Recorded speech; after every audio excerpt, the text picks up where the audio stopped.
Ајде, шалом. Верувам дека сме подготвени денеска да го прославиме Господовото име. Фала му на Господ Исус Христос што и денеска можеме да слушнеме од Неговото Слово, кое ќе даде плод во нашите срца и ќе се отелотвори она што Бог преку Словото го даде затоа што Исус е Словото. И верувам дека секој ден од нас ќе има отворени очи, објавувам во името на Исус, отворени очи, уши, срце, за да го прими ова Слово и да се радува на она што Господ го кажува, тоа дека во Него сите ветувања се да и амин. Вие знаете дека сега во брзо време се ближи празникот Така е, Христовото раѓање. Добро, може Великден се ближи, не знам, си прашувам. Како и да е, значи празникот на раѓањето на новиот живот или Божи, бидејќи се роди кој? Божиот син Исус Христос. Така, тој е Спасителот и Месијата кој што направи за нас? Ги зема жртва за нашите гревови, значи не откупи од нашите гревови, тој стана, значи жртва и на крстот ја победи смртта, болеста, страдањето, гревот, го победи сатаната, непријателот на Бог и човештвото. Така ли е? Добро, значи христијаните што веруваат? Дека Исус Христос е Месијата, така? Дека тој дојде во тело. Значи, она е битно што е тој роден и дојде стана човек за да ги откупи нашите гревови. Меѓутоа, она што е битно дека преку него ја изрази Господ својата милост и својата љубов. Сега, дали Господ беше наполно задоволен од Исус? Да. Така е, беше наполно задоволен од својот син Исус, затоа што тој на крстот ја зема сета наша грешност за ние да можеме да бидеме оправдани со неговата праведност. И она што е битно дека сите ние можеме да влеземе преку неговата крв во Божјото присуство. Принесени при Отецот. Вистинската радост која е на Божик? Дека се роди Христос, ама фактот дека Бог дојде во тело и дека Бог е во Христос, се отелотвори. Тоа го направи како? Го направи што слезе од небото, од славата Божја и што направи? Се воплоти од Светиот Дух преку Дева Марија, преку Девица Марија и стана човек. За кого? За сите нас. Вака навидум делува дека сите ова го знаеме, меѓутоа понекогаш забораваме за она што Христос го направи за нас. Тоа значи се отелотвори, дојде во тело. И тоа значи дека начинот на кој што го направи беше преку раѓање на девица која што нели се воплоти преку силата на Светиот Дух. Да прочитаме еден стих од Матеј. Она што го има напишано, некој ако не може да прочита, јас ќе го кажам и усно. Така да, ако некој не може да прочита, нема да му биде проблем. Таа ќе роди син, на кој ќе му даде име Исус, зашто тој ќе го спаси својот народ од неговите гревови. А сето ова се случи за да се исполни она што Господ го беше кажал преку пророкот Исаија: ете, девица ќе зачне и ќе роди син и ќе го наречат Имануел, кој во превод значи Бог е Бог е Бог е така е. Името Исус е грчки превод на еврејското име Јешуа, така? Кое значи Бог спасува. Но овдека го сретнуваме името Емануел, кое што значи што? Бог е Бог е Значи што значи тоа? Живее, Бог дојде да живее меѓу својот народ. Ете, тоа е значењето. Значи Божи е празник кој што ни укажува дека Бог доаѓа кај нас. Дека да биде со нас, со својот народ. Од она што го прочитавме во стихот во Матеј, видовме во првата глава дека дојде Исус, дека пророштвото се исполни, инаку тоа го има и во Исаија, 7 глава 14 стих, кој што пред 700 години го прорече дека ќе се роди Месијата и дека нели ќе се вика Емануел, кажавме нели името Исус, и тоа го пишува зашто Господ сам ќе ви даде знак, ете девица ќе зачне и ќе роде син и ќе му даде име Емануел. Значи во Новиот Завет пророштвото се исполнило преку Исус. Тоа значи дека преку млада жена која е Марија била свршена за Јосиф и што се случило пред да ја означи, нели да ја врската да ја направат законска, што се случило, зачнала Марија која била девица од Светиот Дух, станала бремена. И заради тоа Јосиф сакал нели да ја напушти, но му се јавил ангел Господов кој што му кажал дека преку неја ќе се роди ветениот Месија. Името Емануел кажува дека го означува Божјото присуство. Значи Бог е меѓу својот народ. Значи тоа значи дека Бог преку него, преку Христос ги исполни сите Божји ветувања кои што се дадени во Библијата, како за евреите, така и за незнабожците, кои што кога ќе поверуваат во Исус, значи ќе се помират со Бога. И што ќе стане? Божји деца, царство, свештенство, свет народ. Така е. Ни дава голема можност. Ова е целиот Божји план кој што Господ го подготвил преку ветениот Месија, преку Синот Божи, Господ Исус Христос. Меѓутоа, она што е битно дека Исус го исполни исто така пророштвото, преку Исус исполни пророштвото дека пред да се роди Христос, ќе бидат убиени деца до 2,5 години. Ирод сакал да го убие Исус, но не успел неговиот план. Бидејќи не успел неговиот злобен план, тој дал заповед на витлеемските деца до 2 години, значи, да бидат убиени.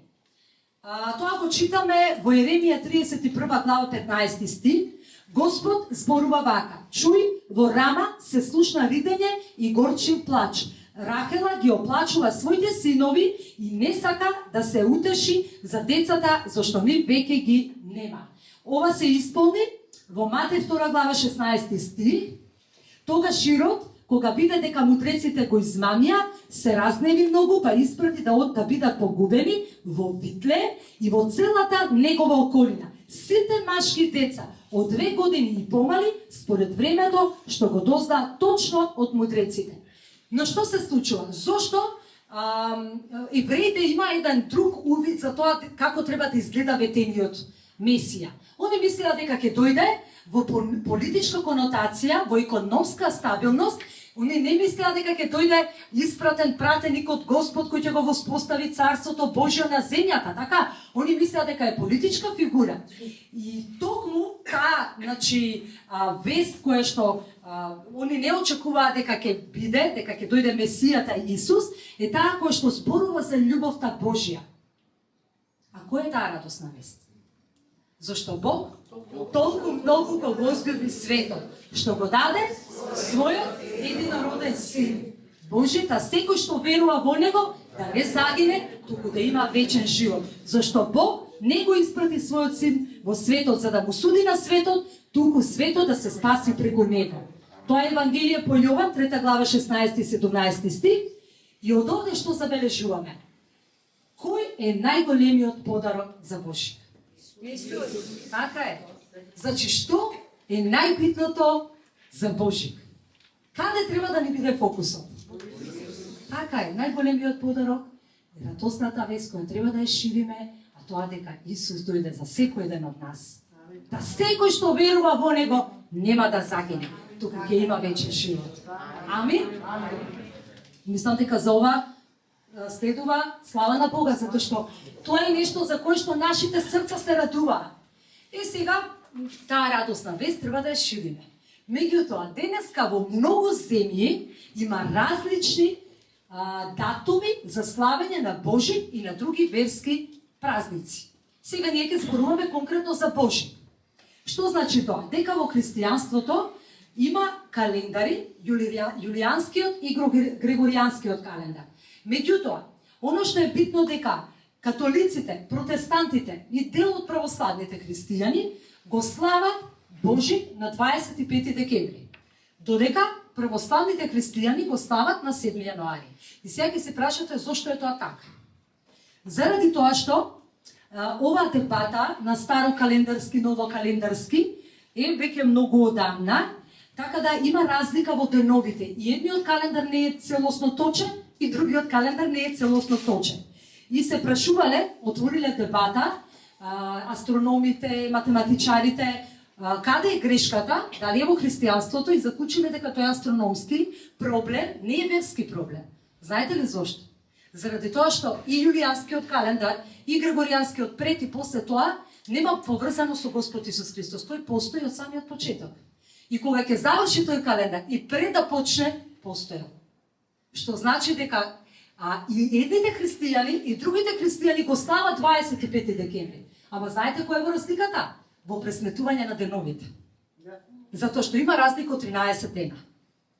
Токму тоа изедначување на јулијанскиот и григоријанскиот календар прави да едните го стават на еден датум, а другите го стават на другиот. Римскиот император Јули Цезар го ангажирал Александрискиот астроном и математичар Сосиген да изработи нов, попрецизен календар. Тогаш во Рим се воведува календар базиран на египетскиот, кој што бил 365 дена, поделено во 12 месеци. Тоа било до 16 век. Меѓутоа, после тоа се прави ревизија на тој календар и доаѓа григоријанскиот. Значи, до 16 век бил јулијанскиот календар позастапен, со тоа што секоја четврта година, сега збориме за григоријанскиот календар, е престапна година, а 366-тиот ден се додавал во февруари, како последен месец во годината. Во однос на јулијанскиот календар, сега можеме да кажеме дека тој започува на 1 јануари, инаку претходно се сметал 1 март како 1 јануари. А сега го прифатиле јулијанскиот календар да биде од 1 јануари и да има точно 365 дена и 6 часа.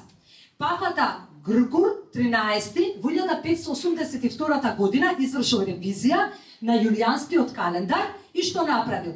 Тој според годините почел да се рачуна од раѓањето на Господ Исус Христос, затоа и е поприфатлив Григоријанскиот и ние го прифаќаме во црквата Григоријанскиот календар 25 декември. Со тоа што е испеглана таа разлика од 10 дена, наместо од 4 октомври, веднаш да почне 5 октомври, почнало да се рачуна од 15 октомври. Но и покрај тоа пак разликата меѓу тие два календари се зголемува, затоа што се смета дека во 2100 година ќе биде 14 дена. Но како и да е, што Григоријанскиот календар е сончев календар и тој си има слабости, исто така и јулијанскиот.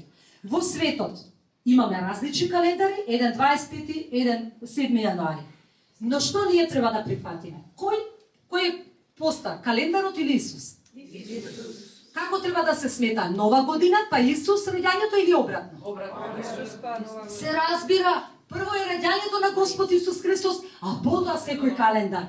Затоа ние го ставиме Христовото раѓање на 25 декември, а потоа тој е новиот почеток. Се почува преку Христос, сите календари пред Христос, после Христос е. Значи тој е почетокот, крајот, алфа и омега, кој беше, кој иде, кој е содржител. Слава на Господ Исус Христос. Верувам дека можевте да доловите една мала разлика меѓу двата календари. Не сакам да навлекувам во детали, меѓутоа битно е да знаеме дека ние на што се надеваме и кој е нашето време за сметање. И кој е почетокот и крајот. Тој е Господ Исус Христос. Слава на Бога, сега е поканувам сестра. И благодариме на сестра Јана, која што убаво ни објасни за значењето на Божик, што е суштината на Божик и зошто го славиме овој празник. Но сега јас би сакала малку да прашам едно друго прашање. Зошто токму во тоа време, кога треба да биде најпрвен прославувањето на Божик, а потоа нова година, зошто ние сите сме сведоци, нели, во годините наназад, па и сега уште, си се тера обичајот и навиката дека си се слави новата година и луѓето сите се преоптеретени со тоа дека треба да се подготват за нова година, да се дотераат, да и секако појавата, нели, на неизбежниот Дедо Мраз, одењето по кафеани, пијанки, госби. И нема ништо лошо во тоа да семејството заедно со своји пријатели или роднини се собере дома или пак некаде надвор по кафеана со убави славителни песни, со убава храна. Меѓутоа, мене ми личи малку тоа на едно подшутнување, да кажам, или омаловажување од една страна, а на друга страна дефокусирање на луѓето од значењето на Божик. Новогодишните празнувања потекнуваат од паганско безбожно време, од древни пагански обичаи кои се само видоизменети и како такви се прифатени и се вкоренети во нашето, па и во голем број други општества. И иако тие се раскошно и свечено спакувани, не водат до нарушување на првата Божја заповед, која што гласи: немој да имаш други богови освен мене. Не прави за себе идол, ниту некаква слика на она што е горе на небото, што е долу на земјата и што е во водата под земјата. Немој да им се поклонуваш, ниту да им служиш, бидејќи јас сум Господ, Бог твој, Бог ревнитар. Ајде да разгледаме кои се тие традиции и обичаи кои што се вкоренети во нашето и во голем број други општества и во начинот на живење во овој период од годината, и зошто не е добро Божич да се базира на тие обичаи и традиции или да се комбинира со истите тие. Веќе го спомнав славењето на Нова година во облик кој што денес се практикува и е резултат на пагански обичаи кој што потекнува од древниот Рим. Имено во тој период од годината паганите или безбожците ги празнувале така наречените Сатурналии. Тоа бил еден 7-дневен празник кој што обично почнувал на 17 или 19 декември. При тоа имале статуа на Сатурн пред која што се жртвувало животно. Најчесто се колело жртвено прасе. Од тука и веројатно останало од тој обичај до сега да има на новогодишната трпеза испечено прасе со јаболка во уста. Покрај тоа, тие истурале масло врз статуата, во рацете ставале волна, луѓето ги украсувале вратите со венци, со пентаграми, со различни символи на сонцето, месечината, Сатурн и така натаму. Владеел во тој период една гушва, еден хаос, едно опијанување, кое што многу ме потсеќа на постојаното обележување и славење на новогодишните празници. И токму во тој период, кога треба да се слави и да се празнува отелотворувањето на нашиот Спасител Исус Христос, наместо тоа, луѓето се принудени едноставно и нивниот фокус е насочен кон нешто друго, кон новогодишните прослави и се разбира кон неизбежниот Дедо Мраз. Сега да видиме кој е Дедо Мраз, Санта Клаус или Свети Никола, дали тој е вистина само смешен, безопасен дедо или чичко, или некој друг се крие позади овој лик. Ако почнеме од името, неговото име, кај нас, потекнува од Дедо Мороз, од Русија, а во другите земји тоа е Санта Клаус или Свети Никола, кој име потекнува од холандскиот Синтерклас, кој потоа е трансформиран во Санта Клаус.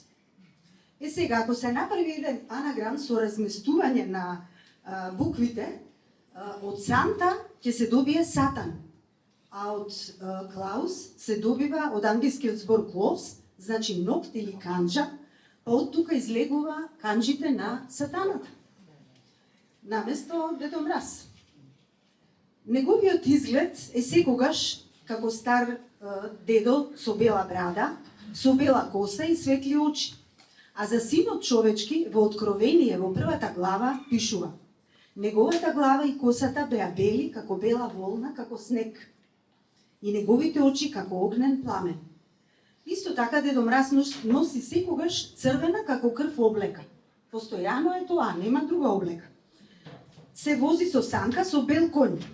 А во Божјото слово, за Божјото слово Исус во Откровение во 19 глава пишува: и видов отворено небо, и ете бел конј, и оној кој седеше на него се вика верен и вистинит. И беше облечен во облека потопена во крв, и името му е Божјо слово. Друго што е карактеристично за Дедо Мраз е дека тој никогаш не влегува преку врата.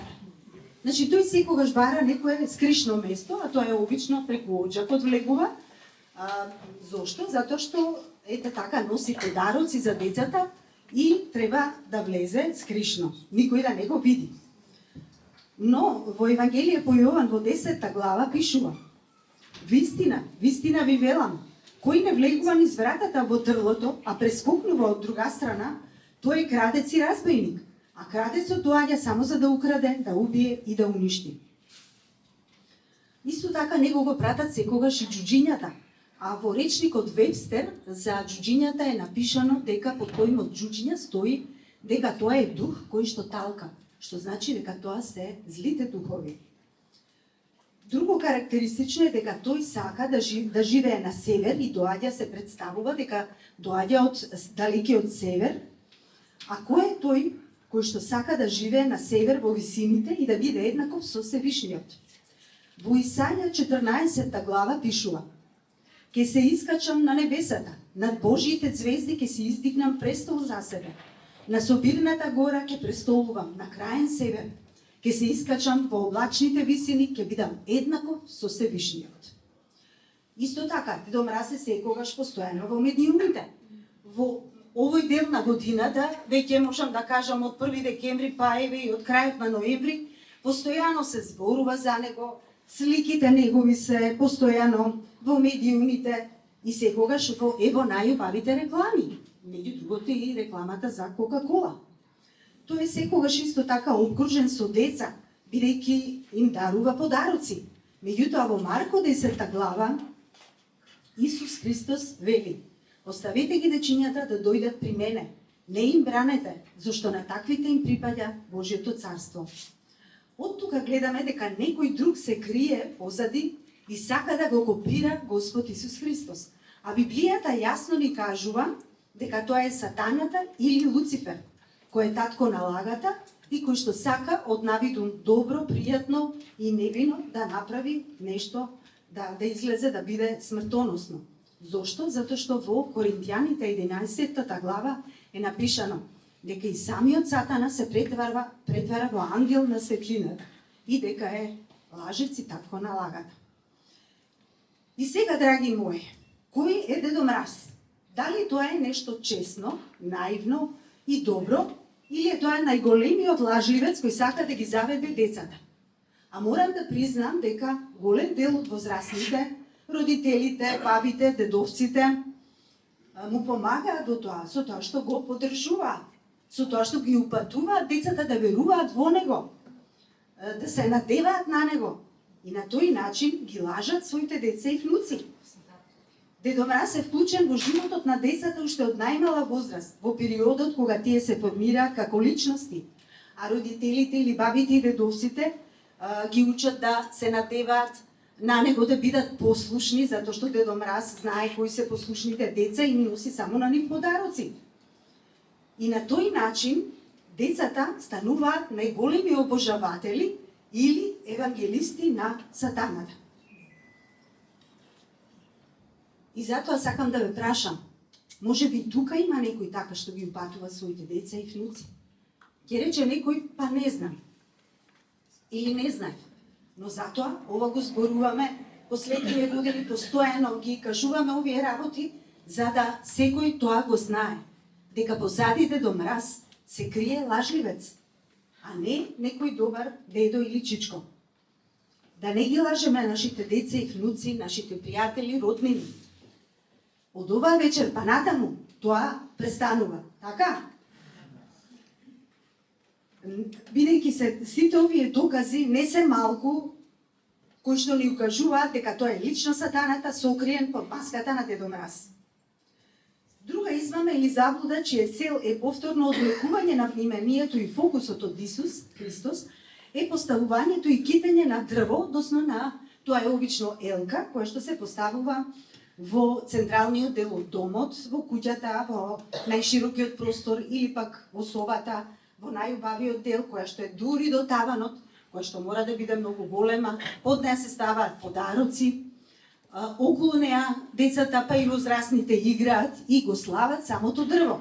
Се сеќавате на песната? Нели, среде соба, високо и елко. И овој обичај или традиција потекнува исто така од паганизмот и безбожството. Имено народите друиди имале култ кон дрвото и во време на најдолгата ноќ краселе борово дрвце со волна и свеќи. Се верувало дека волната има магиска сила, а свеќите се ставале во чест на боговите, на светкавицата и грмотевицата. А во Библијата, во Еремија 10 глава пишува: правилата на тие народи се ништожништво, само дрво пресечено во гората, дело на рацете на дрводелецот, украсено со сребро и злато, прицврстено со клинови и со млад, за да не се миша. И уште повеќе, на врвот на елката морало да има звезда, за која се мисли дека е звездата која што се појавила при Исусовото раѓање. Но всушност овие звезди кои што ги ставаат на врвовите на елките се пентаграми и хексаграми, со кои се оддава почит на Луцифер и се истакнува неговото влијание, со тоа што е највисоко ставена таа звезда, се истакнува влијанието на Луцифер над светот. А кога е тоа во домот, тогаш е влијанието на Луцифер врз тој дом и врз семејството. А во Дела апостолови 7 глава е запишано: туку го носевте молоховиот шатор и звездата на богот Рафан, кипови што ги направивте за да им се поклонувате. Затоа ќе ве преселам потаму од Вавилон. Заедно со овие одат уште неколку други традиции кои водат потекло од паганските обичаи, меѓу кои што спаѓаат и украсување на домот со бадниково суво дрвце, месење на лепче со паричка, коледарски огнови, прескокнување преку тие огнови, потоа пеење на коледарски безобразни песни околу тие огнови.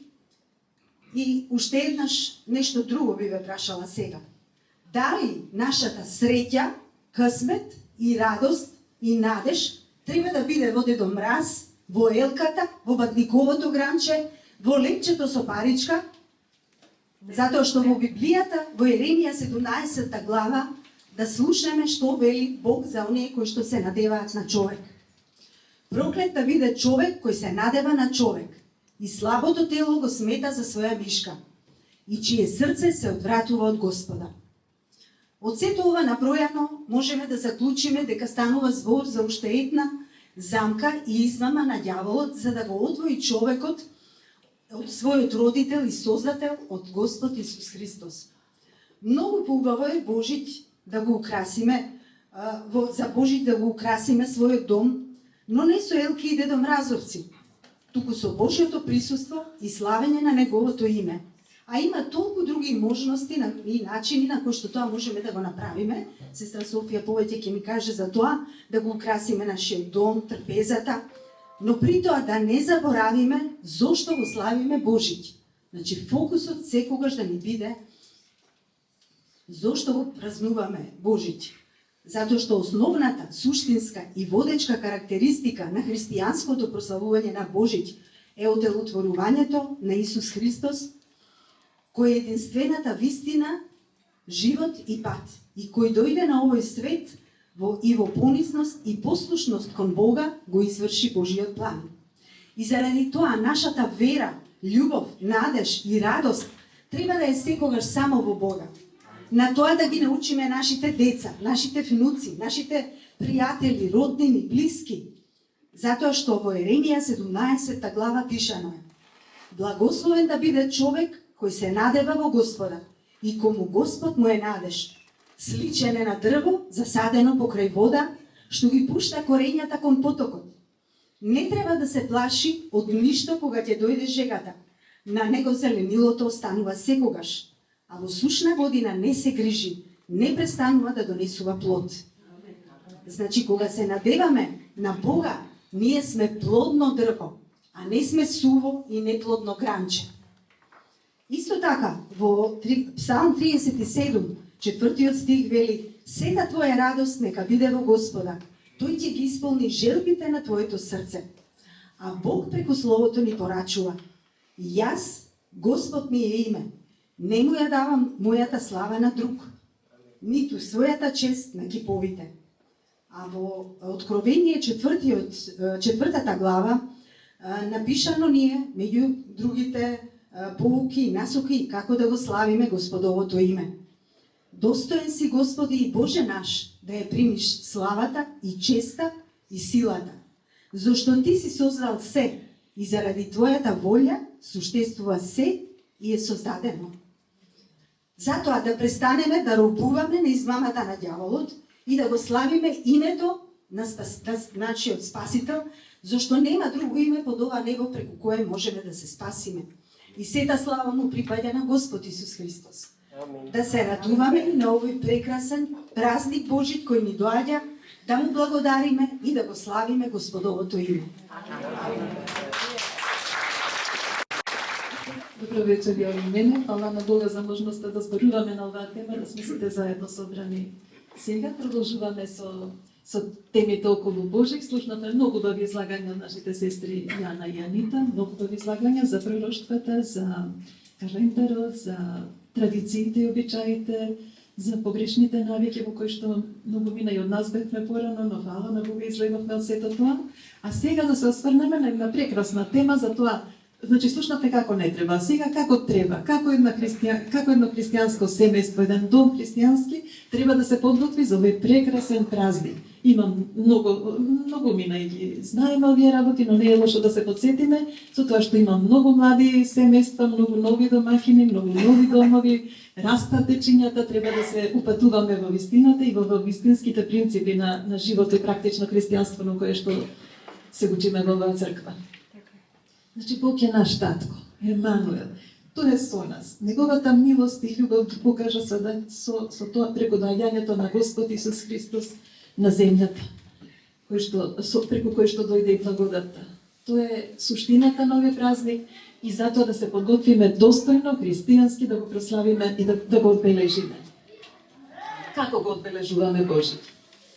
Значи, прво се грижиме за уредување на домот, за подготвување на храна, подготвуваме подароци и подаруваме, го одбележуваме бавник, го прославуваме Божик и не забораваме да покажуваме милосрдие, да ја шириме радосната вест, да му благодариме на Господа и да го славиме.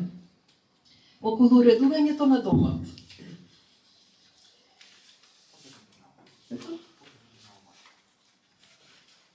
Прво се грижиме да е претходно убаво, исчистен, среден, светнат, освежен, осветлен, без оглед на тоа колкав е.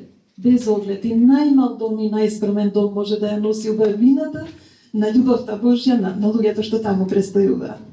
Го украсуваме според нашата радост, според нашата фантазија, на разни начини, но се грижиме да биде празнично, радосно, свечано, осветлено, украсено, а сепак да го задржиме фокусот кон празникот, без оние традиционални одбележја за кои што слушнавме од сестра Анита. Значи, користиме декорации од разни форми, материјали, бои, може купени, може изработени, може природни, може комбинација од сето тоа, меѓутоа фантазијата и желбата да се внесе радоста во домот се најважни. Како што гледате и тука се потрудивме, се потрудија наши сестри, браќа да го направат тоа и има некои примери како тоа може да изгледа, а секој има бескрајна фантазија тоа да си го направи во својот дом. На видно место е нашата Библија, почесно место би рекла, ја читаме редовно, меѓутоа овие денови се осврнуваме на Евангелијата и на настаните кои што се случувале пред 2023 години. И убаво е во денот да си го читаме настанот што се случувал тогаш. Многу е било поставување слики или фигури, кои што сцени, библиски сцени, кои што го прикажуваат раѓањето, Христовото раѓање. Тоа е секогаш добредојдено, затоа што сите од најмали до најголеми се радуваме кога ќе погледнеме таа фигура, таа сцена, се подсетуваме, помагаат да го визуализираме настанот, значи покрај читањето на Библијата, кога ќе видиме сцената, ја замислуваме, ни оживува пред нас, ни оживуваат тие сцени, контемплираме врз нив. Со радост за тие настани, за тоа што се случило, за вистината што ја дознавме, која што не ослободи, за патот по кој што тргнавме, за животот кој што го живееме, новиот живот во Христа. Но да не заборавиме нешто, дом не е само местото каде што ние живееме, дом е и ова вест. Ова е Божји дом. Ние тука го примивме Исус. И затоа треба секој да си има чувство дека и овде, и ова е дом, и тука и за ова место треба да се погрижиме, и тоа многу браќи и сестри го прават, но треба сите што повеќе да го правиме, да се грижиме како за свој дом, да биде чисто, уредно, украсено, дотерано, снабдено. За секој што ќе дојде да го почувствува празникот. Околу подготовката на храна, тоа е еден чин што на сите, кој да викаме дека не ни значи, сепак ни е обичај навика да си го негуваме на подготвувањето на посвечена храна. Секој во својот дом треба со радост и благодарност да го прави, посвечено отколку друг пат, поразновидно од вообичаено, според желбите, според можностите, но секогаш фокусот да е суштината на празникот, а не храната.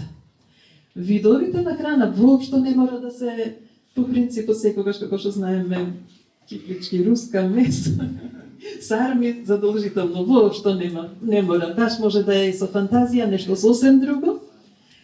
Може да покажеме и тука креативност во разни вкусови, бои, мириси. При тоа за мирисите секогаш го прават празникот, придонесуваат во празничната атмосфера на домот. Замислете мирисот од тази испечени пецива, нешто ти киплички или месо или колачиња, или кога мирисот на цимет и ванила се шири низ домот, па тоа навистина е празнично чувство. Се грижиме и околу сервирањето, секако да си биде посвечено од друг пат. И тука има фантазија, не мора да е нешто нов сервис или прибор или не знам што, има и салфетки, прекрасни гранчиња и декорации, свеќички.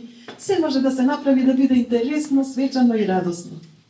Важно е што храната ја подготвуваме со љубов, со благодарност, со молитва. Јас и кога подготвувам баш си се молам и во текот на подготовката. И кога ја споделуваме исто така секогаш да биде со молитва со која благодариме на Бога и ја благословуваме храната. Сега на бадлик. Знаеме што е вообичаената пракса, слушнавме за сите обичаи кои што не се христијански. Како треба ние да се однесуваме? Тивко, во мир и во спокој, да си е собрано семејството, да си се чита Библија заеднички. Суштински да се подсетиме на тие моменти кои што се пресудни за целото човештво. Да благодариме. Ама на фактот, не е тоа само зборови или приказна или нешто, така кажано, фактот дека Господ дошол на земјата. Да го почувствуваме тоа во тој ден, пред да се случи. Како се случувале сите тие настани. Тивко го прославуваме Бога, во благодарност, во заедништво, во сплотеност, во радост, во исчекување на настанот што се случува. Сите во својот дом си се собираме околу трапезата, се споделува храната, со молитва секако се благословува, имаме тивка заедничка скромна вечера, а потоа може да се гледа некој библиски филм со пригодна содржина, да се пушти некоја прекрасната музика што имаме од нашиот пастор со такви теми. И многу, не знам, мене ми е преубав, не сакам да речам обичај, навечер пред спиење, секој насамо да има едно тихување во молитва со Господа, едно заедништво, едно единство со Господа. И тоа никако не може да се каже дека треба да се прави, него едноставно секој како чувствува, но е нешто прекрасно. На Божик почнуваме со утринска радост, самото утро носи радост. Самото утро, значи, фактот што е тој ден Божи ќе не радува, благодарни сме, свесни сме што се случило, свесни сме за раѓањето Христово, не раѓањето, туку неговото оделотворување, како што слушнавме, тој секогаш постоел и постои. Меѓутоа Господ да дојде на земјата, во тело, во човечко тело, тоа е факт и радост и празник и такво величие што се радуваме со срце и со душа. Имаме такво едно свечано чувство во срцето. Дотерани според можности, според желби си се собираме на богослужба во нашата црква, со нашето семејство по вера, заедно со нашите пастори, со нашите браќа и сестри и се подсетуваме на величието на Божјото име, на Божјото дело, на тој ден, на сето тоа што се случило на тој ден. Го прославуваме Господа, го славиме, го обожуваме, заедно си го честитаме празникот, се благословуваме. Потоа секој си одиме во своите домови, на свечен ручек со своето семејство или пријатели, во единство со Господа. Тоа е царски ручек, царот на царевите, си го покануваме во срцата ние, во нас е. Меѓутоа, чувството да ни е дека е тој причината за тој празник, за тоа славење, за тој ден. Значи, не храната, туку Господ и Неговото делотворување. Пуштаме музика секако за славење на Господа, може да гледаме некој филм или едноставно да се дружиме со семејството, радосни затоа што сме живи во Господа. Подарувањето е многу битен чин околу празничните денови, во текот на празничните денови, а еве од каде доаѓа, од каде потекнува, според кој пример е христијанското подарување. Кога се родил Исус, како што слушавме, како што го знаеме сите настанот, нели, кога Марија и Јосиф не ги примале во ниедна гостилница, кога и дошло времето да роди, кога се обидувале да најдат место, не ги примале и се кон блискиот рид влегле во пештера, каде што се чувале животни, каде што имало јасли, кога го родила, го положила нели во јасли. Први што разбрале биле пастирите. Нели, од ангели им објавиле светлината, звездата ги осветлувала и ангелите им го објавиле раѓањето на младенецот влегле и му се поклониле први. Меѓутоа, после нив дошле тројца мудреци или цареви, во различни стихови различно се наведени, дошле од исток и како што е стихот, што влегле во куќата, го виделе младенецот со мајка му Марија и паднале да му се поклонат. И му принеле дарови, злато, ливан и смирна. Матеј 2:11. Тројцата мудреци му донеле подароци на Исус. Значи дошле, му се поклониле, меѓутоа му донеле материјални подароци. Едниот злато, другиот темја, третиот миро. Дарови кои што покажале, кои што предскажале и покажале дека новороденото дете е во исто време човек, Бог и цар. Човек се гледа според дарот миро или смирна. Бог според дарот темја или ливан, а цар според дарот злато. Зошто? Затоа што човек е затоа што му е мајка Марија, Бог затоа што дека Бог е негов татко, а цар на царевите, тој има ги напишано дека секој колено ќе му се поклони, народи и цареви сите му се поклонуваат. Затоа во Исус Христос се обединети божествената и човечката природа само во него. Околу подароците. Подароците ги бираме со внимание. Не да е се едно што ќе купиме, него со внимание. Ги купуваме, ги свиткуваме внимателно, свечано, ги подаруваме со љубов, со радост, со свесност за чинот на подарувањето, за суштината на подарувањето. Подароци се даваат на луѓе кои што го имаат Исус во себе и се радуваат на најголемиот подарок за човештвото, Господ Исус Христос. И додека ова го спремав, јас си некако го почувствував кога давам на човек што го има Исус во себе, како на Исус да давам подарок. Божји луѓе сме, Божји чеда, членови на Божјото семејство. И затоа меѓу себе си даруваме подароци. Никако не треба да ги сметам, подароците никако не треба да ги сметаме дека ни се трошок, подкуп, обележје на традицијата, задолжување или очекување да се вратат. Тоа никако. Ако некој нема средства, може да избере подарок со мала цена или да изработи, но мала цена меѓутоа со големо значење, кое го одразува чинот на подарувањето. Се гледа љубовта кога и во, да речем, на ефтини, не со голема цена подарок, меѓутоа спакувални подарен со љубов, тоа се чувствува. Но треба да сме будни за нешто многу битно. Не сме да се случи, никој не сме да си дозволи да има влијание од духот на мамон, од духот на скржавост, пресметливост и да се крие зад мислата дека нема средства и да не подари никому ништо, освен внимание или некој духовен израз. Тоа не треба да го дозволиме, зашто подарокот има значење. Го видовме во Библијата и ние треба тоа да го правиме. Но освен подарокот, многу е важно милосрдието и исподелувањето на радосната вест. Ние, фала на Бога, веќе го примивме најголемиот подарок, Господ Исус Христос, во нашите срца кој се даде себе си за нас. По негов пример и ние треба да ја покажуваме Божјата љубов која што се излеа во нашите срца преку Светиот Дух. Треба да покажуваме кон другите луѓе љубов, сочувство и секогаш треба да го правиме тоа, особено во овие празници. да не ги заборавиме оние луѓе кои што имаат потреба од храна, од љубов, од прегратка, од охрабрување, од молитва, од рака што ќе ги погали, ќе се помоли за нив и ќе им каже како да се спасат, како да го спознат и да го примат Господ Исус Христос. Убаво е во празничните денови да поканиме некого да посетиме или да почестиме на врата некој од нашите комшии, пријатели, роднини, познати, непознати, да ги посетиме, да посетиме некои болни, постари лица, осамени, да им посветиме љубов, внимание, да ги охрабриме, да им подариме нешто најубаво Библија, ако не веќе ја немаат, или некоја духовна книга, или музика, или сладки некои, а најдобро е радосната вест. Во таков краток разговор да се посподели кратко свое сведоштво многу значи. Најважно е да се подели радосната вест, како ние сме се спасиле, и тоа да го споделиме со луѓето. И каде. Тоа треба да го правиме и лично во тие средби, дали со блиски луѓе или со непознати, меѓутоа имаме и поттеки јавно тоа да го правиме на социјалните мрежи.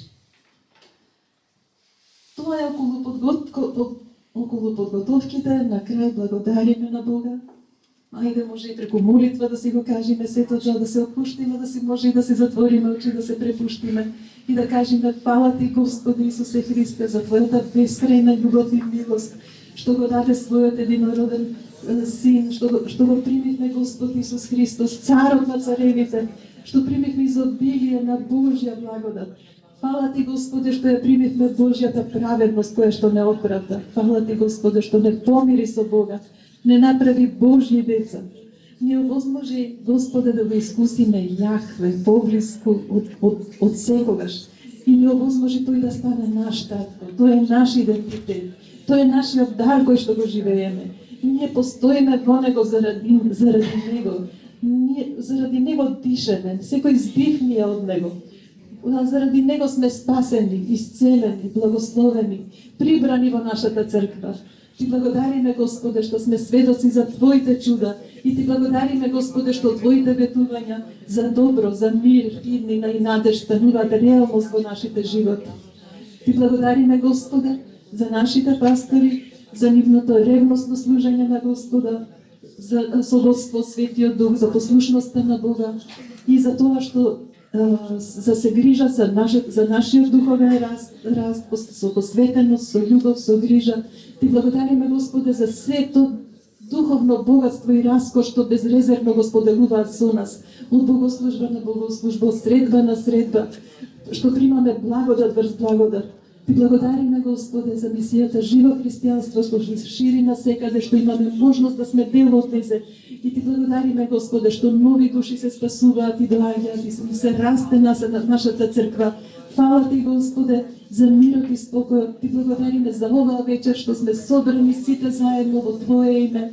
Ти благодариме што ги слушаме овие зборови на радост, на удеха. Ти благодариме што не подготвуваш во срцата, ни ги отвараш очите, ни ги отвараш срцата да примиме целосно, да ја примиме вистината. Ти благодариме што ни ги смируваш емоциите, мислите, плановите, а не препушташ целосно, не омекнуваш и не подготвуваш да сме целосно со Тебе, во единство со Тебе.